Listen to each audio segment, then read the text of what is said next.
You guys asked for it, so now you got it. We're gonna do a tasting video of Moldovan wines. Hello! Welcome back to Exotic Wine Travel. I am your host, Matthew Horkey. Welcome to the wine bar. We're going to do a new series of tasting video series with a cool, funky lights here. Give a little bit of an ambiance, a little bit of mood. And today we're going to be tasting Moldovan wines. About 1.5 years ago, I spent a week in Moldova. This tiny country is on the northern shores of the Black Sea. It's sandwiched in between Ukraine and Romania. The Republic of Moldova during USSR times, along with the Republic of Georgia, were like the vineyards of the Soviet Union. So that's where all the wine was produced. Now it's a tiny country that's really trying to reestablish its position on the world stage as a producer of high-quality bottled wines. It's a beautiful country, although it is the poorest country technically in Europe. I'm hoping that the wine industry will help propel the country forward.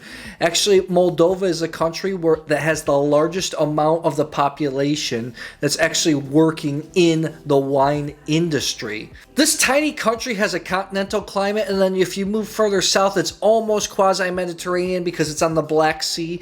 There are soft, rolling hills.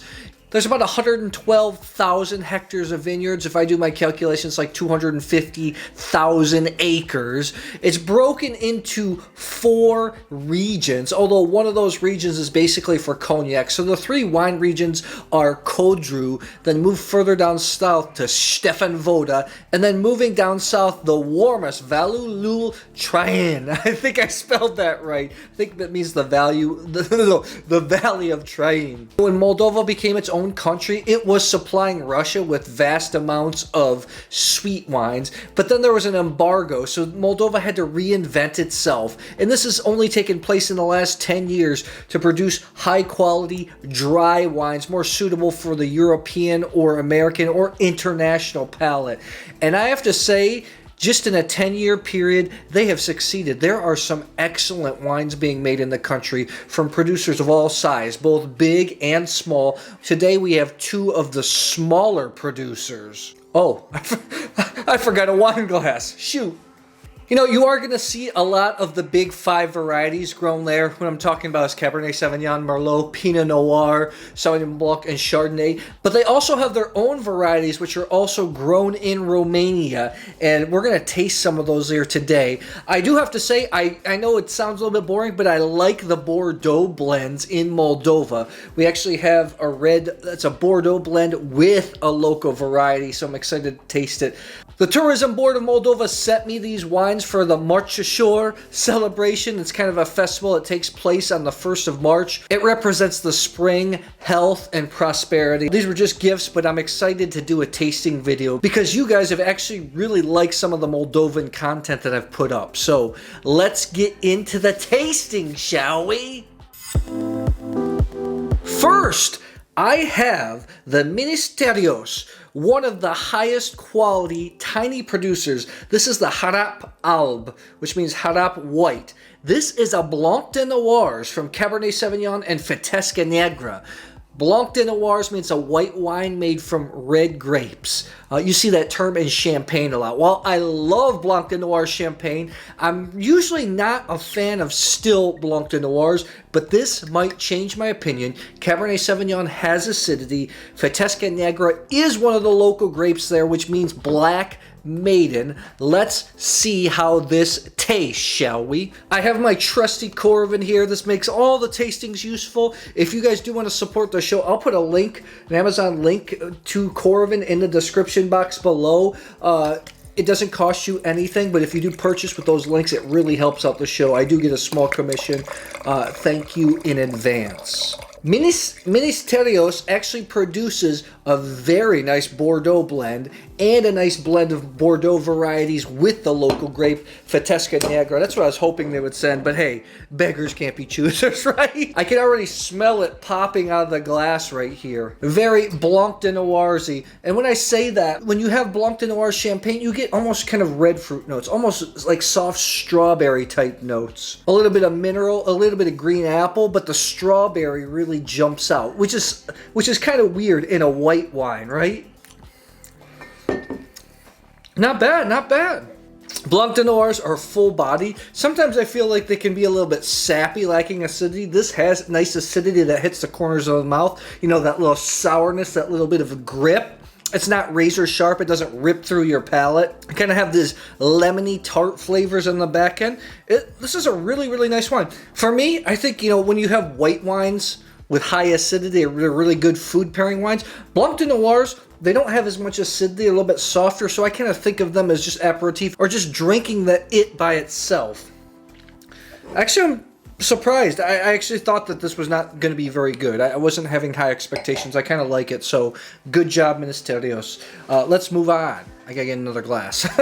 Okay, next we have Carpe Diem. This is the Breaking Red 2017. Only 4,900 bottles made. This is Fetesca Negra, over 50% with Cabernet Sauvignon and Merlot. This is aged in oak. Cool little play on the Breaking Bad, I think.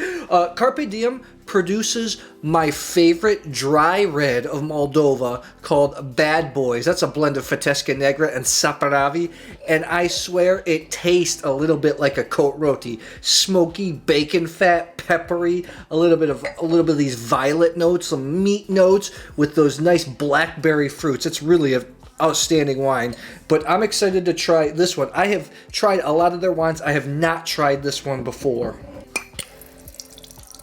If you get the chance, you should visit Moldova to see a really different culture. They really hold on to some of their traditions.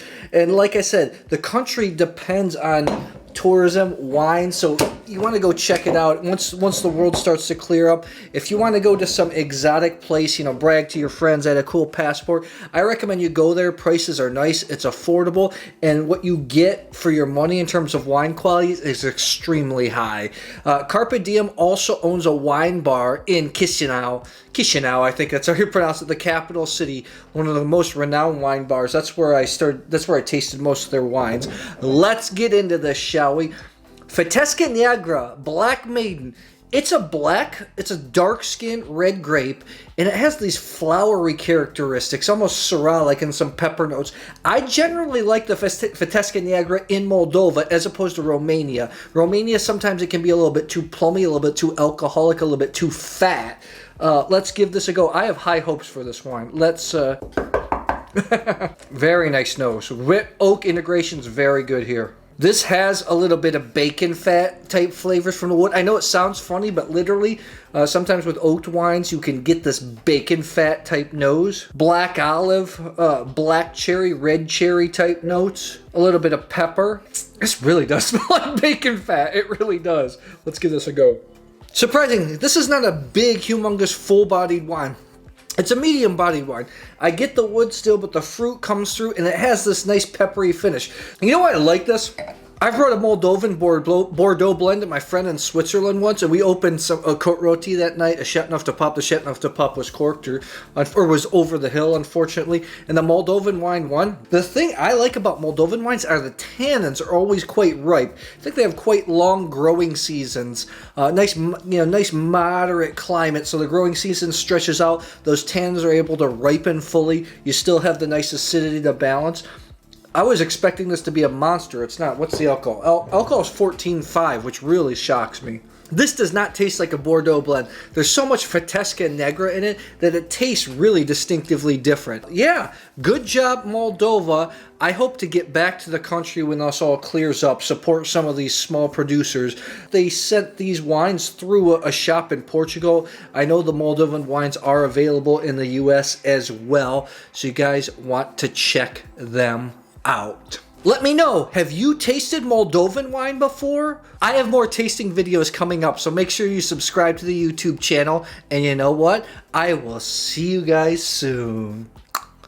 Hello, thanks for watching. Hey, you made it to the end. Make sure to subscribe to our YouTube channel. Click the bell so you know when new videos are out. If you like content like this, check out our Patreon page where you get some behind the scenes exclusive content. Thanks for watching. Cheers. Cheers.